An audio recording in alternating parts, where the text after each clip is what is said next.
오늘 교회에 나오신 성도 여러분, 그리고 가정에서 예배를 드리시는 성도 여러분 모두 주님의 이름으로 환영하고 축복합니다.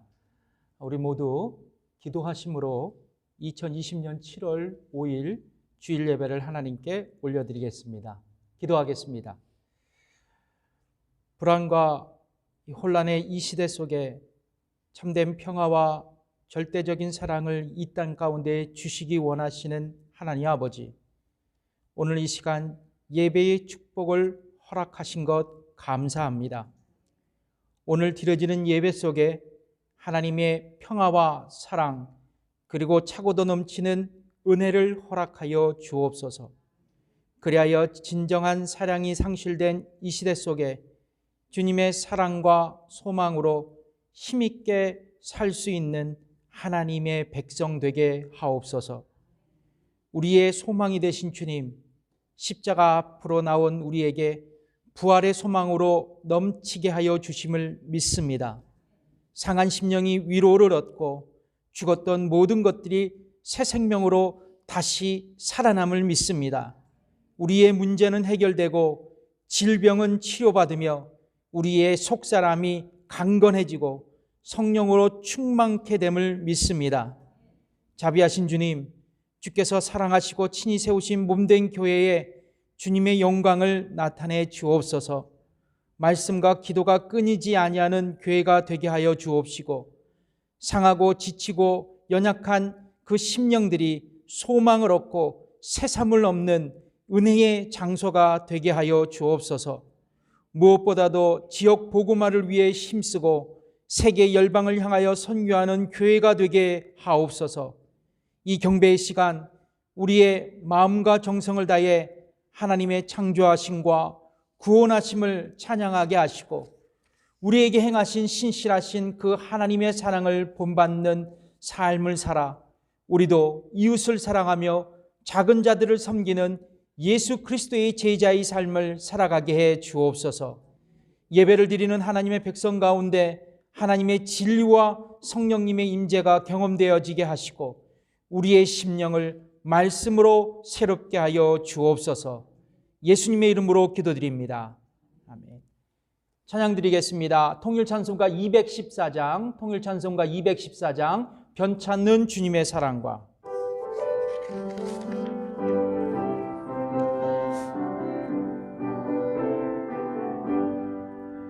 변찮는 주님의 사랑과 거룩한 보혈의 공로를 우리 다 찬양을 합시다.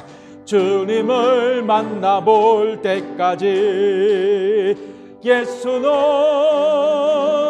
우리를 깨끗게 하시는 주시니 그의 피 우리를 눈보다 더 희게 우리를 깨끗게 한 피는 우리를 깨끗게 한 피는 무궁한 생명의 물이새 생명을 구원한 친구들 하나님을 합시다. 예수는 우리를 깨끗게 하시는 주시니 그의 피 우리를 눈보다 더 희게 주님의 깨끗한 보혈을 주님의 깨끗한 보혈 날마다 입으로 간증해 날마다 입으로 담대히 싸우며 나가세 꾸며 나가세 천국에 들어갈 때까지 예수는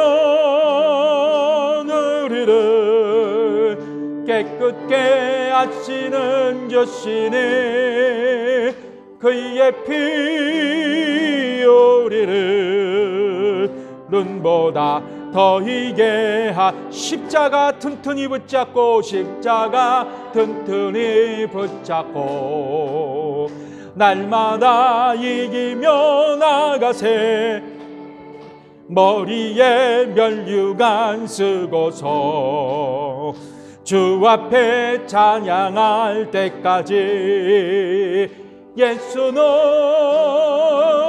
우리를 깨끗게 하시는 주시니 피 우리를 눈보다 더 희게 하셨네. 아멘. 통일 찬송가 427장 내가 매일 기쁘게 순례길을 행함은 내가 매일 기쁘게 순례의 길 행함은 주의 팔이 나를 안보함이요 내가 주의 큰 복을 잡는 참된 비결은 주의 영이 함께함이라. 성령이 계시네. 성령이 계시네. 할렐루야 함께 하시네. 좁은 길을 걸으며 밤낮 기뻐하는 것 주의 영이 함께 전에 죄에 빠져서 평안함이었을 때 예수 십자가의 공로 힘입어 그 발 아래 엎드려 참된 평화 얻음은 주의 영이 함께함이라. 성령이 계시네. 할렐루야 함께 하시네. 좁은 길을 걸으며 밤낮 기뻐하는 것 이 함께함이라.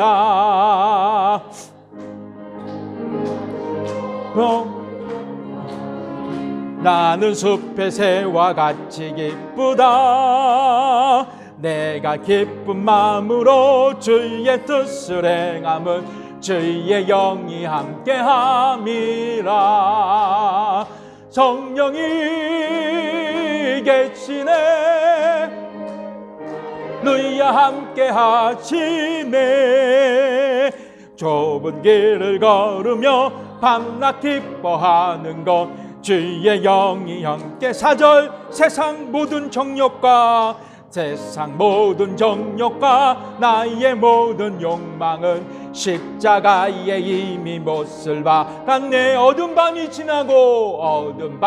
지나고 무거운 짐 벗으니 주의 영이 함께함이라. 성령이 계시네. 성령이 계시네. 할렐루야 함께 하시네. 좁은 길을 걸으며 밤낮 기뻐한 예 영이 함께함이라. 아멘. 찬송가 458장 통일 찬송가 458장 주의 친절한 팔의 안기세.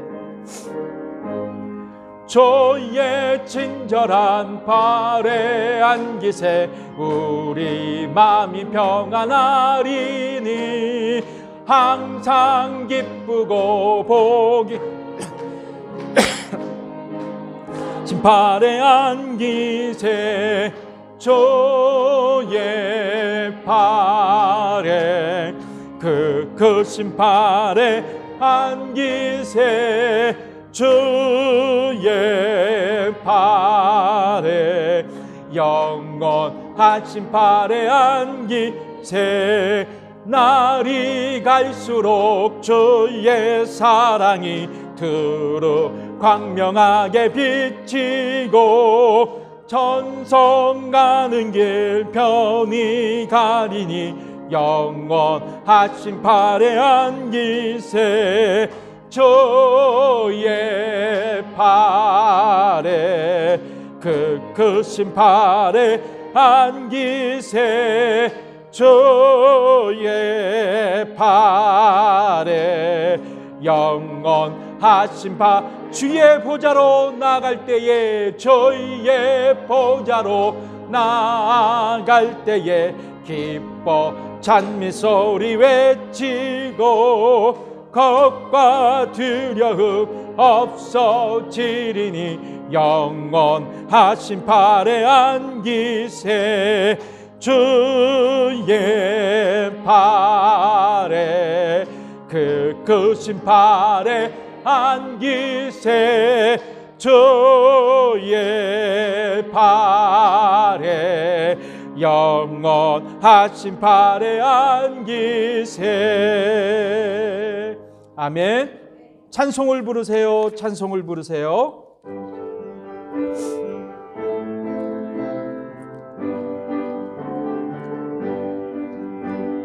찬송을 부르세요. 찬송을 부르세요.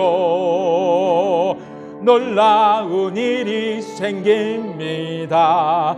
찬송을 기도를 드리세요. 기도를 드리세요. 기도를 놀라운 일이 생깁니다. 놀라운 일이 생깁니다. 기도 서로 사랑하세요. 서로 사랑하세요. 서로 사랑하세요. 놀라운 일이 생깁니다. 서로 사랑해요. 말씀을 들으세요. 말씀을 들으세요. 말씀을 들으세요. 놀라운 일이 생깁니다. 놀라운 일이 생깁니다. 말씀 들으세요. 우물가의 여인처럼 난구했네. 헛되고 헛된 것들을.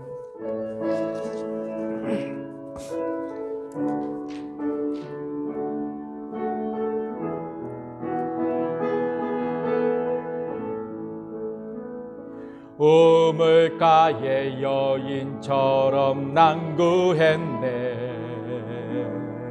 헛되고 헛된 것들을. 그때 주님 하신 말씀, 내 생매와 생수를 마셔라. 오 주님 채우소서. 나의 잔을 높이 듭니다. 하늘 양식 내게 채워주소서.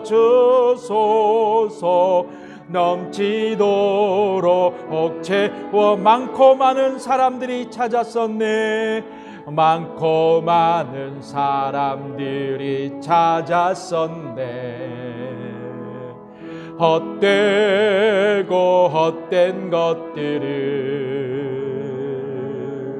주 안에 감추인 보. 세상 것과 난 비길 수 없네. 오 주님, 오 주님 채우소서. 나의 잔을 높이 듭니다. 하늘 양식 내게 채워주소서. 넘치도록 채워주. 내 친구여 여기서 돌아오라. 내 친구여 여기서 돌아오라.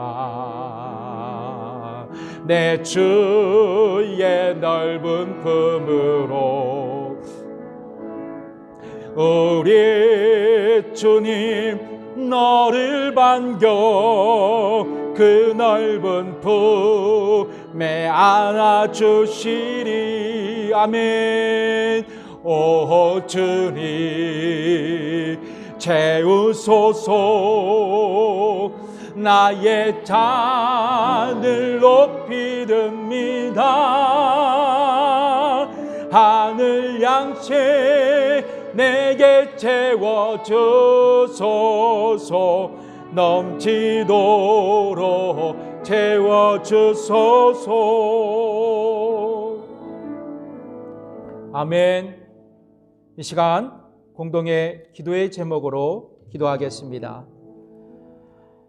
코비드19 치료제가 속히 개발되어 이 코비드19의 확산이 멈춰질 수 있도록 기도해 주십시오. 또 우리 교회 성도들이 이 시기 건강하게 살아갈 수 있도록 또한 기도해 주시고, 특별히 연로하신 우리 권사님들 주 안에서 평안한 삶을 누릴 수 있도록 하나님 인도해 달라고 기도해 주십시오. 또 우리 교회 성도들의 자녀들이 계속적으로 축복된 삶을 이어갈 수 있도록 위에서도 기도해 주십시오. 우리 다 같이 우리 기도하겠습니다. 하나님 아버지 감사합니다. 아버지 하나님, 이 코비드19 치료제가 속히 개발되게 하여 주셔서 아버지 하나님, 이제 코비드19 확산이 종식되게 하여 주셔서 이 미국 전역이 정상적인 삶을 아버지 하나님 영위할 수 있도록 하나님께서 축복하고 인도해 주시옵소서. 우리 교회 성도들이 이 시기 건강하게 살아갈 수 있도록 인도하시고, 육체적인 건강뿐만 아니라 영적인 건강으로 아버지 하나님 살아갈 수 있도록 하나님 성령께서 인도하시고 축복해 주시옵소서. 우리 교회 성도들의 자녀들이 또한 축복된 삶을 이어갈 수 있도록 인도하여 주옵시고, 온전히 하나님께 영광을 드릴 수 있는 저들의 삶이 되게 하여 주시옵소서. 오 하나님 감사드리며 예수님의 이름으로 기도드립니다. 우리 다 함께 헌금 찬양 드리겠습니다. 내 평생 사는 동안 주 찬양하리.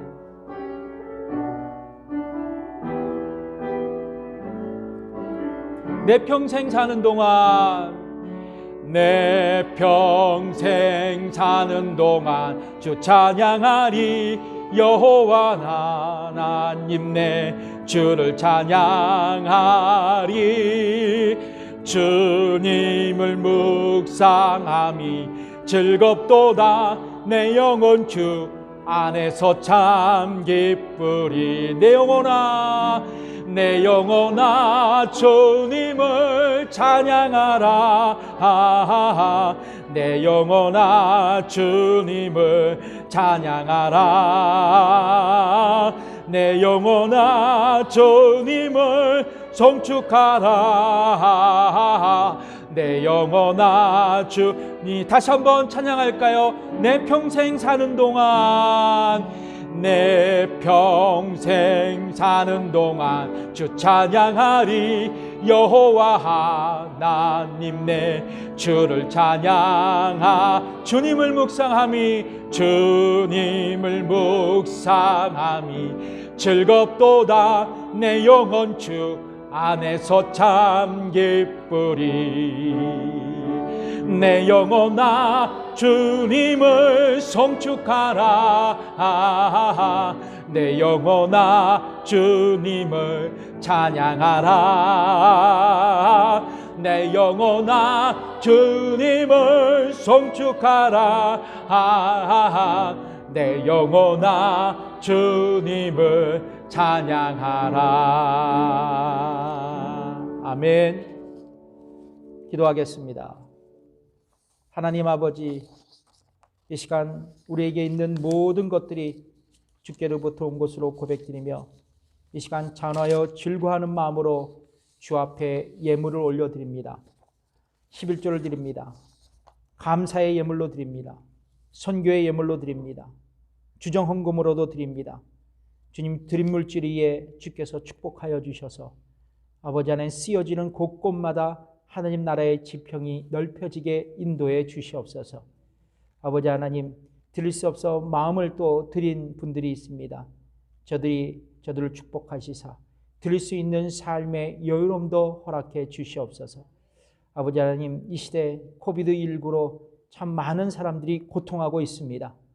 그러나 고통 중에도 하나님을 바라보는 믿음의 기질을 발휘할 수 있는 저희들이 되게 하여 주셔서 아버지, 온전히 이 시대를 믿음으로 극복하며 하나님을 신뢰하는 소망의 마음으로 이 시대를 넘어가게 해 주옵소서. 감사드리며 예수님의 이름으로 기도드립니다. 아멘. 교회 소식을 알려드리겠습니다. 계속적으로 이 코비드19가 미국 전역에 확산되고 있습니다. 세계적인 또 세컨드 웨이브가 또 시작된 것 같은데요. 여러분 계속적으로 기도해 주시고 또 개인 건강에 유의해 주셨으면 좋겠습니다. 특별히 이 장기간 코비드19가 계속되면서 우리 교회들이 많이 어려움을 당하고 있습니다. 특별히 성도님들의 신앙의 그 성장들이 좀 염려되고 또 걱정되는 것이 일선 목회자들의 또 이런 염려입니다. 여러분 이 시기일수록 여러분 개인 경건 생활에 좀 집중적으로 여러분들이 헌신해 주시기를 부탁드리겠습니다. 아침에 일어나시면 말씀을 보시고 또 기도하시고, 그래서 아침을 말씀과 기도로 이렇게 시작하시는 저와 여러분이 되셨으면 좋겠습니다. 아멘. 예. 생일자가 있네요. 7월 달은 참 많습니다. 우리 7월 6일 날에 우리 김옥자 권사님 생신이시고, 또 저희 막내딸 안예린 또 생일이고, 또 7월 8일 날에 우리 이금순 집사님 또 생신이시고, 또 7월 10일 날에 우리 남궁현 자매님 생일입니다. 여러분 기억해 주셔서 여러분 기도해 주시고, 특별히 전화로라도 이렇게 여러분들이 축하하는 메시지를 보내주셨으면 좋겠습니다. 예, 이 시간 다 함께 일어나셔서 하나님 말씀을 봉독해 올리겠습니다. 다 같이 일어나시겠습니다. 오늘 하나님의 말씀은 고린도 후서 1장 3절에서 10절까지에 있는 말씀입니다. 고린도 후서 1장 3절에서 10절까지에 있는 말씀 제가 읽겠습니다. 찬송하리로다. 그는 우리 주 예수 그리스도의 하나님이시요 자비의 아버지시요 모든 위로의 하나님이시며 우리의 모든 환난 중에서 우리를 위로하사 우리로 하여금 하나님께 받는 위로로서 모든 환난 중에 있는 자들을 능히 위로하게 하시는 이시리로다. 그리스도의 고난이 우리에게 넘친 것 같이 우리의 위로도 그리스도로 말미암아 넘치는도다. 우리가 환난 받는 것도 너희의 위로와 구원을 위함이요 혹 위로 받는 것도 너희의 위로를 위함이니 이 위로가 너희 속에 역사하여 우리가 받는 것 같은 고난을 너희도 견디게 하느니라. 너희를 위한 우리의 소망이 견고함은 너희가 고난에 참여하는 자가 된 것 같이 위로에도 그러할 줄을 알미라. 형제들아, 우리가 아시아에서 당한 환난을 너희가 알지 못하기를 원치 아니하노니 힘에 지나도록 심한 고생을 받아 살 소망까지 끊어지고 우리 마음에 사형 선고를 받은 줄 알았으니 이는 우리로 자기를 의뢰하지 말고 오직 죽은 자를 다시 살리시는 하나님만 의뢰하게 하심이라. 그가 이같이 큰 사망에서 우리를 건지셨고 또 건지시리라. 또한 이후에라도 건지시기를 그를 의지하여 바라노라. 아멘. 앉으십시오. 오늘 말씀으로 환난 중에 찬송합시다 라는 제목으로 여러분과 함께 은혜를 나누길 원합니다. 우리는 계속되는 이 코비드19의 시대 속에 저와 여러분이 살아가고 있습니다. CDC 통계에 따르면 7월 4일 현재 280만 명이 미국에서 이 코비드19에 감염되었다고 합니다. 그리고 사망자가 약 13만 명 정도 됐고, 그리고 캘리포니아 확진자가 약 25만 명 정도, 그리고 사망자가 6,300명, 그리고 세크라멘토에서는 확진자가요 굉장히 많아졌습니다. 3,600명이나 돼요. 그리고 사망자가 70명이 이제 넘었습니다. 뉴스에서는 이제 어제 독립기념일을 기점으로 이 코비드19 감염 사례가 확산될 것을 우려하고 있고, 요 며칠 전 갑작스럽게 식당의 그 인도어 식사가 이제 금지되는 조치가 내려지기도 했습니다. 그런데 흥미로운 것은 이 끝없이 확산되는 이 코비드19로 이 코비드 블루, 보세요. 예, 코비드 블루라는 신조어까지 등장했습니다. 이 코비드19 때문에 우리의 삶의 터전이 참으로 우울해진다는 의미입니다. 사람들은 감염 예방을 위해서 뭐를 해요? 사회적 거리 두기를 실천하면서 개인 외출을 마음대로 하지 못할 뿐만 아니라 정상적인 경제 생활도 경제 활동도 할 수 없어서 경제적 빈곤을 호소하고 있고요. 그리고 운동 또 사교적인 만남 등의 그 데일리 루틴이 이제 무너지고 있고, 게다가 이 자택근무 그리고 인터넷 수업으로 가족들이 장기간 집에서 이렇게 머무르면서 가정 내 공간 스트레스라 그래요. 가정 내 공간 스트레스가 증가하는 실정입니다. 심지어 그리스도인들은 주일날 교회 예배도 자유롭게 참석 못하는 처지가 되면서 사람들의 마음이 답답해지고 그리고 마음이 우울해진다는 거예요. 이건 자연스러운 반응 같아요. 그렇죠? 누구나 겪는, 저도 겪고 있고 여러분도 겪고 있습니다. 그래서 요즘 제가 우리 교우들에게 전화로 이렇게 이야기를 해보면 모두가 이런 답답한 마음을 호소하고 있습니다. 그렇습니다.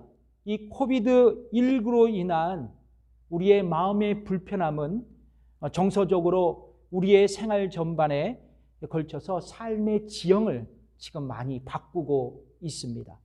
이렇듯 코비드19 사태는 우리에게는 큰 환난의 시기라 할 수 있을 것 같습니다.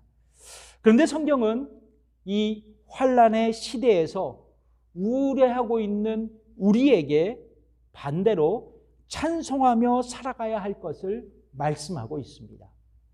다시 말하자면 환난 속에서도 주님을 찬송하며 살아가야 할 이유가 있다고 성경은 우리에게 레슨하고 있는 것입니다. 그렇다면 사랑하는 성도 여러분, 환난 속에서도 우리가 찬송하며 살아가야 할 이유가 무엇일까요?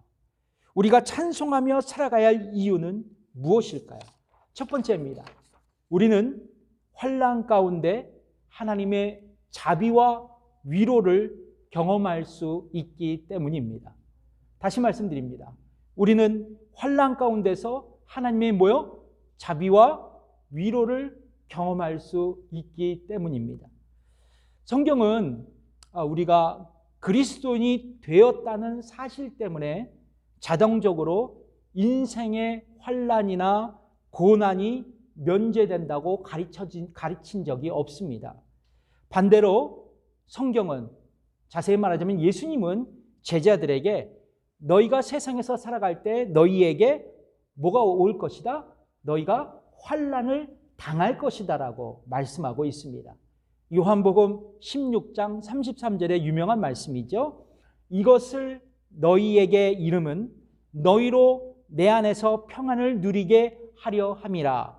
세상에서는 너희가 환난을 당하나 담대하라. 내가 세상을 이기었노라 하시니라. 아멘. 동일하게 오늘 본문에 보면 사도 바울은 아시아에서 환난을 당했고 그 환난을 통해서 자기 자신이 살 소망까지 끊어지게 되었다고 그는 회고하고 있습니다. 고린도후서 오늘 본문이죠. 1장 8절에 있는 말씀입니다. 형제들아, 우리가 아시아에서 당한 환난을 너희가 알지 못하기를 원치 아니하노니 힘에 지나도록 심한 고생을 받아 살 소망까지 끊어졌다고 말합니다. 성경은 이 아시아가 구체적으로 어디인지를 기록하고 있지는 않습니다.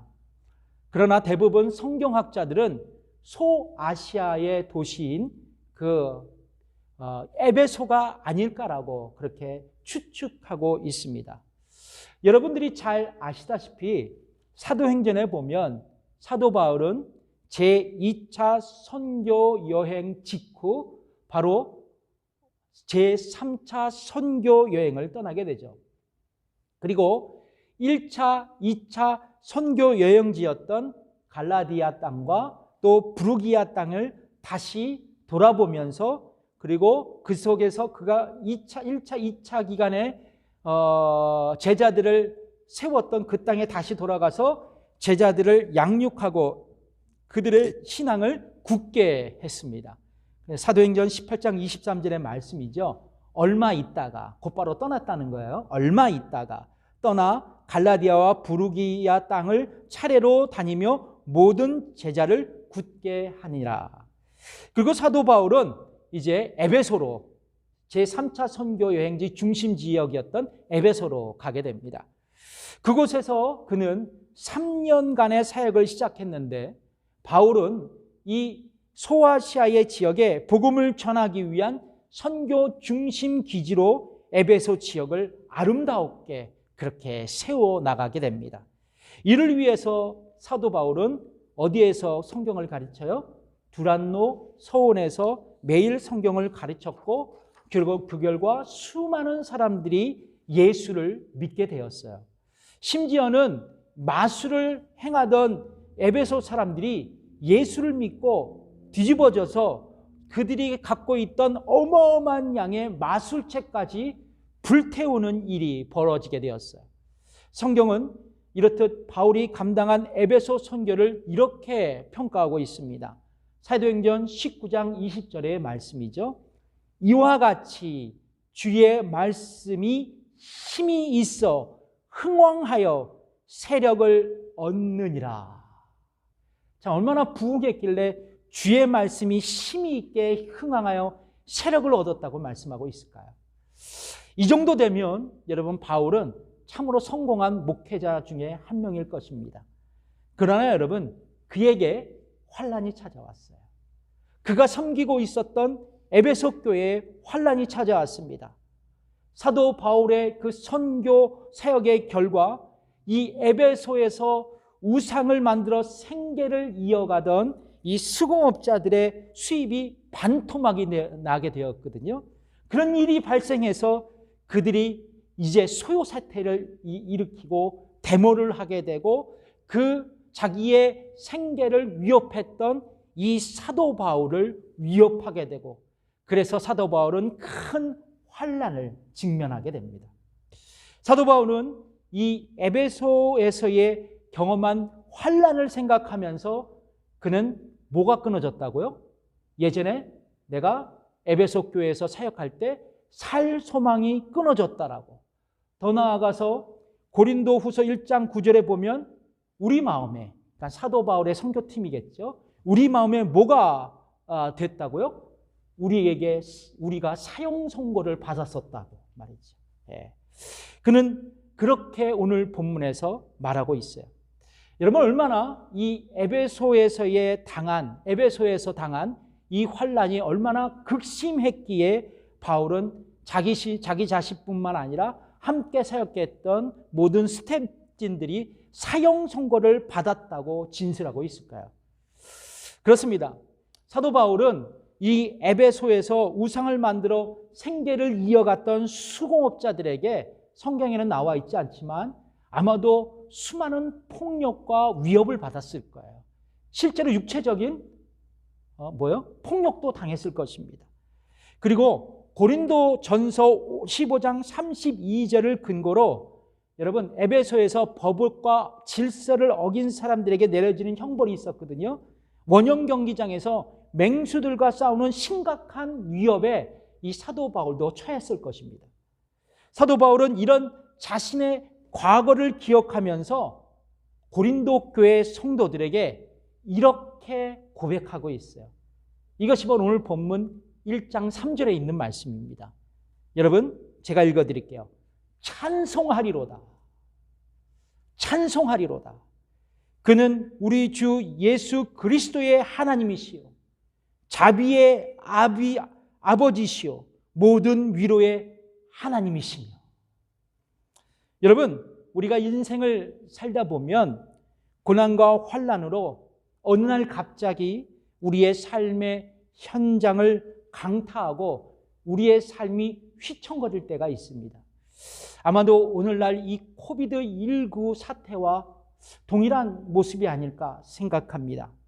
그런데 여러분, 이런 환난과 고난을 경험할 때 반드시 우리 곁에 찾아오시는 분이 계십니다. 바로 우리의 하나님이세요. 여러분 믿으십니까? 오늘 본문에서 사도 바울은 자신이 과거 당한 환난 속에서도 다가오시는 하나님을 어떤 분으로 묘사하고 있을까요? 3절에 보시면 자비의 아버지시다라고 그는 고백하고 있습니다. 자비의 아버지, 자비의 아버지. 여러분, 하나님은 어떤 분이세요? 자비의 아버지이십니다. 믿으십니까? 그렇습니다. 하나님은요, 죄에 대해서는 의로우신 분이세요. 죄에 대해서는 의로우신 분입니다. 그래서 죄에 대해서는 결국 심판하세요. 그러나 하나님은 자기 백성들이 당하는 환난과 고난을 참아 두고 보지 못하시는 자비의 아버지이십니다. 그래서 여러분, 성경에 보면 이스라엘 민족이 애굽에서 고난을 당하고 그리고 하늘을 향해 부르짖을 때 그 여호와 하나님께서 그들을 그냥 내버려 두셨을까요? 아닙니다. 성경은 그들의 부르짖음을 들으셨다라고. 부르짖음을 들으시고 이스라엘 민족을 애굽 왕 바로의 손에서 건져주셨어요. 그러면 성도 여러분, 우리 하나님은 코비드19에서 고통하고 있는 우리들을 결코 외면하지 아니하시고 그분의 자비로운 손길로 우리를 감싸 주실 줄 믿습니다. 왜냐하면 하나님은 영원히 우리에게 동일한 분이시기 때문입니다. 하나님은 영원한 우리의 자비의 아버지이시기 때문에 그렇습니다. 성경은 우리에게 이렇게 말씀하시죠. 에레미야 애가서 3장 22절의 말씀입니다. 여호와의 자비와 긍휼이 무궁하심으로, 여호와의 자비와 긍휼이 어떻다고요? 무궁하심으로 우리가 진멸되지 아니함이니이다. 아멘. 그렇습니다. 하나님 아버지, 그분에게 자비가 무궁하세요. 그 자비로 우리를 지켜주실 줄 믿습니다. 그래서 여러분, 기도하실 때 이렇게 기도하세요. 자비로우신 하나님, 긍휼하신 하나님, 이 코비드19 시대에 우리가 좌절하지 않고 하나님을 굳건히 붙들고 믿음으로 승리하는 우리가 되게 해달라고 말입니다. 또한 여러분, 오늘 본문에서 보면 8번 환난과 고난이라는 단어가 등장해요. 제가 다 씌워봤어요. 그런데 오늘 본문에 보면 이 두 단어를 압도하는 한 단어가 기록되어져 있습니다. 그것이 바로 위로예요. 위로. 무려 제가 세어보니까 10번이 기록되어져 있습니다. 그래서 성경학자들은 히브리서를 11장을 믿음장이라 그러고 고린도전서 13장을 사랑장이라고 부르는 것처럼 이 고린도후서 1장을 위로장이라고 부르고 있습니다. 위로장. 그렇습니다. 사도 바울은 환난 속에 다가오시는 하나님을 어떤 하나님으로 지금 묘사하고 있어요? 위로의 하나님으로 설명하고 있습니다. 여러분, 우리에게 환난은 어렵고 아프고 무거운 것이에요. 그러나 정말 주께서 내게 다가오셔서 나를 위로해 주신다면, 나를 격려해 주신다면 어떤 환난도, 어떤 고난도 견딜만 하지 않겠습니까? 네, 견딜만 한 거예요. 전능하신 하나님, 그리고 전지하신 하나님께서, 그래서 나에게 최선이신 하나님께서 환난 가운데 있는 나를 위로해 주시고 격려해 주신다면 내가 겪고 있는 고난과 환난을 넉넉히 견디어 내지 않겠습니까? 여러분, 저는 오늘 이 성경을 읽으면서 위로라는 단어를 헬라어로 한번 분석해 봤어요. 헬라어로 파라클레이시스라고 합니다. 파라클레이시스. 그 의미는 부름을 받아 내 곁에 계신다라는 뜻이에요. 부름을 받아 내 곁에 계신다. 그러니까 누군가 나를 돕기 위해서 부름받아 내 곁에 계신다는 것이 이 위로의 헬라어 원어적인 의미입니다.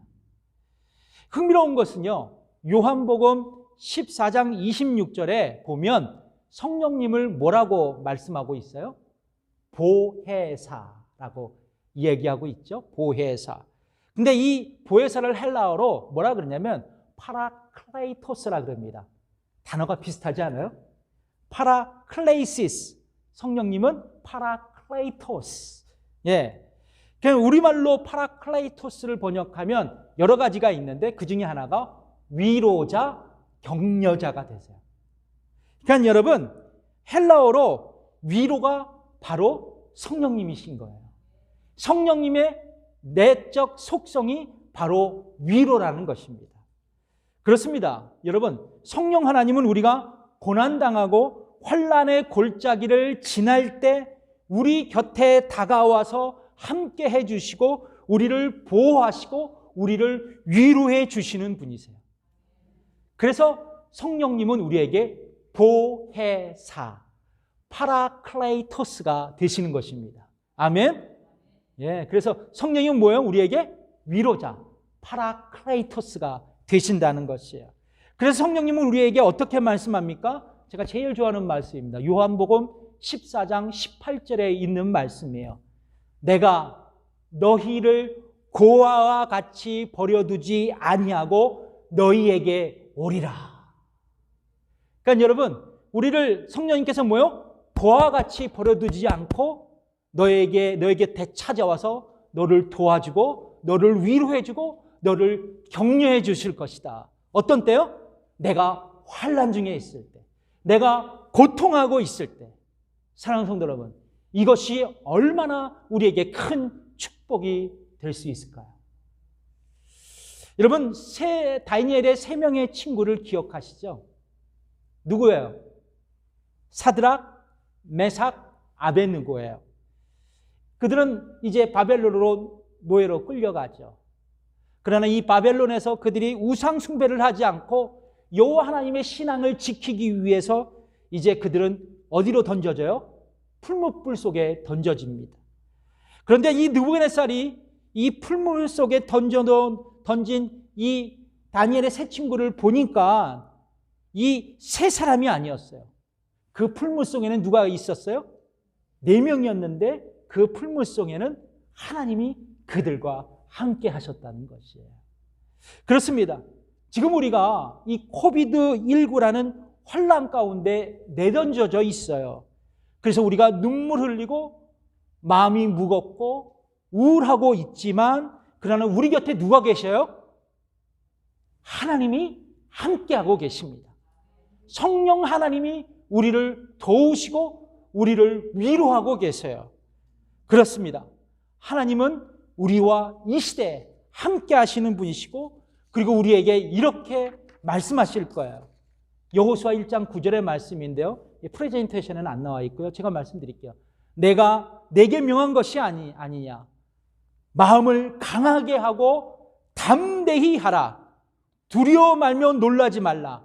내가 어디로 가든지 내 하나님 여호와가 너와 함께 하느니라 하시니라.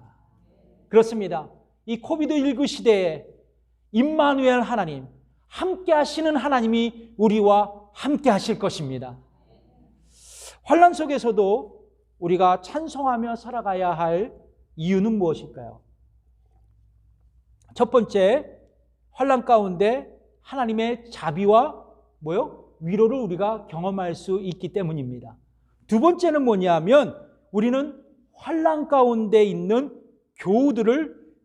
교우들의 위로자가 될 수 있기 때문에 그래요. 이건 조금 여러분 고차원적인 말씀이에요. 그러나 저는 우리 모두가 이런 삶을 살기를 원합니다. 여러분, 위로는 하나님의 대표적인 성품이에요. 그렇죠? 하나님의 대표적인 성품은 거룩 그리고 긍휼 여러 가지가 있잖아요. 그러나 위로가 하나님의 대표적인 성품입니다. 이것은 무엇을 의미하느냐? 하나님의 자녀인 우리도 하나님의 성품을 닮아가며 이 어려운 시기 서로 위로하는 성도들이 되어야 한다는 것을 뜻하는 것입니다. 더 나아가 하나님께 위로받은 우리가 우리의 이웃들에게 위로하는 자로 살기로 결심할 수 있어야 된다는 것이에요. 오늘 본문 고린도후서 1장 4절 바로 이 말씀입니다. 제가 읽어드릴게요. 우리의 모든 환난 중에서 우리를 위로하사 우리로 하여금 하나님께 받은 뭐로서? 위로로서 모든 환난 중에 있는 자들을 능히 위로하게 하시는 이시리로다. 이것이 바로 사도 바울이 환난 중에서도 그가 찬양할 수밖에 없는 두 번째 이유였어요. 여러분, 그렇다면 우리가 위로자로서 어떻게 서로 위로할 수 있을까? 그것은 여러분, 환난 가운데, 고통 가운데 있는 성도들과 함께 해주는 것이 그들을 위로하는 것입니다. 미국의 인디애나주, 이건 좀 오래된 이야기인데요. 미국의 인디애나주 어떤 시골 마을에 이 뇌질환을 앓는 15살 난 소년 브라이언이라는 아이가 있었습니다. 그래서 이 브라이언은 수술을 받고 방사선 치료를 받아야만 했어요. 수술을 받은 후 그 소년은 방사선 치료 때문에 머리카락이 다 이렇게 빠지게 되었습니다. 그러나 조금씩 회복돼서 그 아이가 학교에 갈 수 있게 되었어요. 그런데 이 브라이언이 이 학교에 오기 전 반 친구들이 그가 머리카락 하나도 없이 학교에 오는 것을 이렇게 예상하면서 서로 연락해서 중요한 결정을 했습니다. 그 결정은 그들의 사랑하는 친구인 이 브라이언이 부끄러워하지 않도록 하기 위한 것이었어요. 브라이언이 고통 속에서도 이 학교에 계속 나올 수 있도록 이 반 아이들이 이제 전체가 자신들의 머리를 모두 밀기로 했습니다. 브라이언의 첫 수업 날이었어요. 선생님이 이제 이 교단을 딱 이렇게 올라와 보니까 브라이언뿐만 아니라 그 반 아이들이 모두가 머리를 다 밀고 있는 모습을 본 거예요. 이 아이들이 머리를 깎은 그 이유를 딱 알아차린 게 선생님이요. 뭐라고 말할 수 없고 그 자리에서 막 울었대요. 강단에서. 근데 아이들도 선생님의 마음을 알고 모두가 울고 그날 그 반은 울음바다가 되었다고 합니다. 그렇습니다. 환난과 고난의 현장에서 나눌 수 있는 최대의 위로는 그냥 그 사람과 함께 있어주는 겁니다. 여러분 환난 중에 있는 사람에게 이게 설교조로 말하지 마십시오. 그러면 이 설교가 그 사람에게 약이 되지 않아요. 고통이 될 수 있습니다. 고통이 될 수 있어요. 그냥 같이 있어주고 같이 울어주는 겁니다. 여러분, 우리가 환난 속에서 하나님을 체험하고 위로받았다면 이제 우리의 이웃들을 위해서 내가 위로자로 살 수 있어야만 됩니다. 이것이 우리가 환난 속에서도 하나님께 찬양할 수 있는 이유가 될 수 있는 것이에요. 여러분, 예수님은 상처받은 치유자입니다. 상처받은 치유자. 여러분, 예수님은 이 땅에 육신을 입고 오셨죠. 그리고 온갖 환난과 고초를 이 땅에서 당하셨습니다. 유대교 지도자들에게 핍박을 받으셨죠.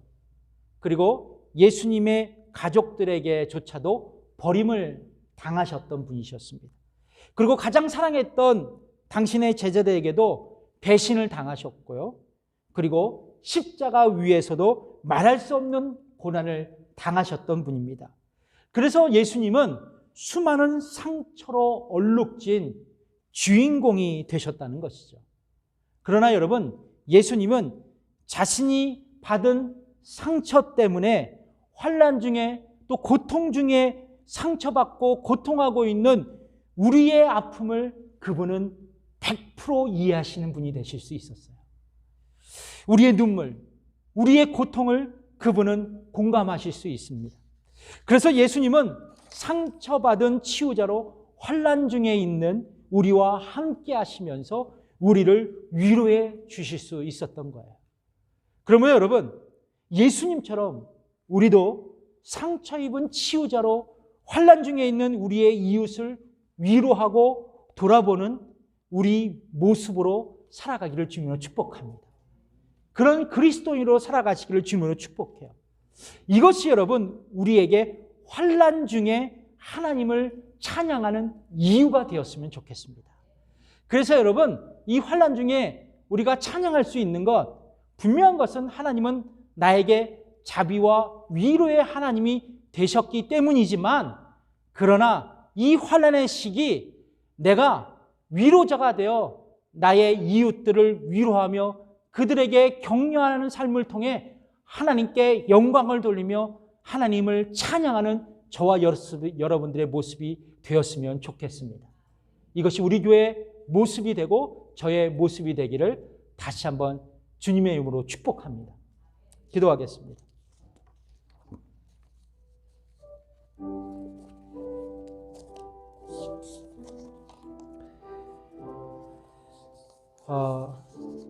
이렇게 기도했으면 좋겠습니다. 이 환난의 시기 우리가 절망하지 않겠습니다. 좌절하지 않겠습니다. 도리어 나를 위로해 주시는 하나님 때문에 주님을 찬양하겠습니다. 또한 나보다 더 고통하고 절망하고 있는 우리 이웃들이 있다면 내가 상처받은 치유자로, 상처 입은 치유자도 그들에게 위로와 격려의 손을 내미는 저희들이 되기를 원합니다.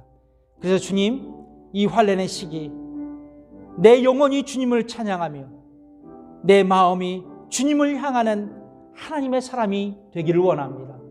주님, 이런 삶으로 우리를 축복해달라고 우리 함께 기도하겠습니다. 하나님 아버지, 감사합니다.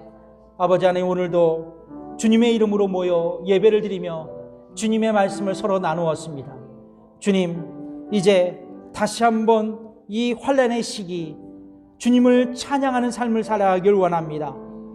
찬양의 이유인 위로의 하나님을 높여드리며 내가 위로하신 위로의 자의 하나님의 사명자로 우리의 이웃들에게 내가 위로자로 헌신하길 원합니다. 주님, 그래서 이 환난의 시기 절망의 시간이 아니라 하나님께 찬양하며 영광을 주 앞에 돌려드리는 하나님의 위대한 그리스도인의 삶이 되게 해 주옵소서. 감사드리며 예수님의 이름으로 기도드립니다. 다 같이 일어나셔서 찬양하겠습니다.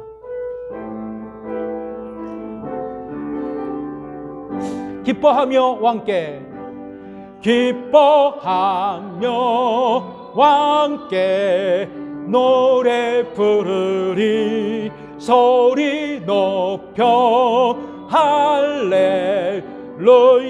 부르리. 주님 앞에 나와 찬양 드리며 우리 주님과 함께 기뻐하리라.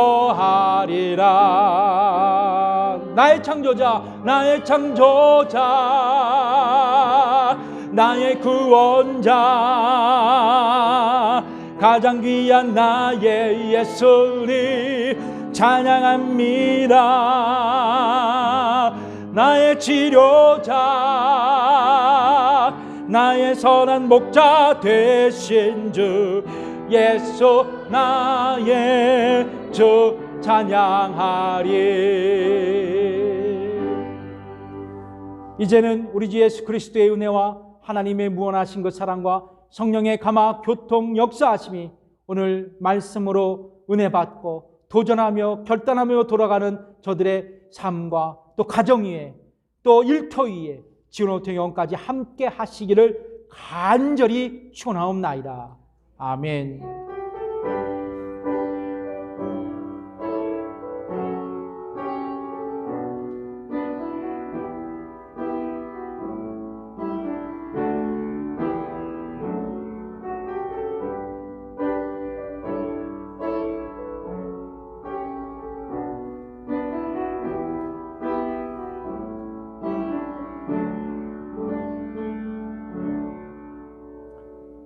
예배를 마쳤습니다. 다음 주에 뵙겠습니다. 감사합니다.